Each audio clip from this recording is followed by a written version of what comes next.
Thank you very much. Real pleasure to join all of you this afternoon to speak about Bill 2, the Alberta Accountability Act, which I introduced to first reading in the House earlier today. The bill represents the fulfillment of one of the most important promises that Premier Prentice has made to Albertans, and that's to serve them with integrity, guided at all times by the highest ethical standards. And that is what Albertans expect of all of us, regardless of what side of the House we sit on. It's something each and every one member of our government is proud to do, and I know that the hardworking men and women of the Alberta Public Service feel the same way. Premier Prentice has made a firm commitment to create a new framework that would help all of us live up to Albertans' expectations. Bill 2 sets the tone for this. He vowed to increase accountability and restore public trust in the government, and I recognize that this trust is always earned. And his promise was made explicit in last month's speech from the throne, and our government has kept its word. Today, Albertans can see for themselves what that means, because Bill 2 establishes a comprehensive set of rules to ensure that senior public servants and political staff conduct themselves in an accountable, responsible, and open manner, not only while they're employed by the government, but also after they leave public office. New conflict of interest guidelines for political staffers will keep their focus squarely where it belongs, on serving Albertans. Legislation includes clarified rules regarding gifts and benefits, as well as public disclosure of MLA's travel on non-commercial flights.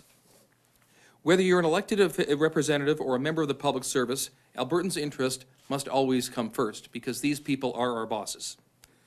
In that spirit, we've also extended the cooling-off period for former deputy ministers, senior officials, and premiers and ministers' staff from 6 months to 1 full year. Further, political staffers are now subject to tight restrictions on severance pay. When talented people accept public posts, it should be out of desire to advance the public good.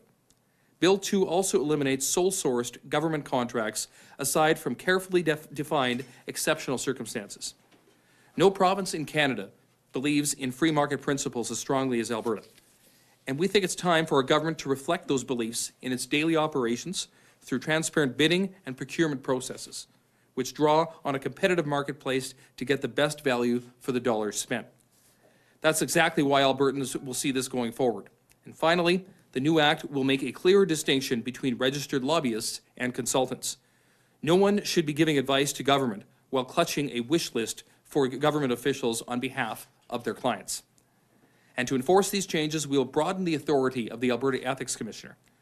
The Commissioner will receive enhanced powers to oversee civil servants' financial disclosures and their adherence to conflict of interest rules and post-employment restrictions. Public disclosure statements will also be posted online, and anyone late in submitting them will face penalties. The Commissioner will also have the right to conduct investigations, to call witnesses, and to compel the production of documents where there's any doubt of whether the rules have been followed or not.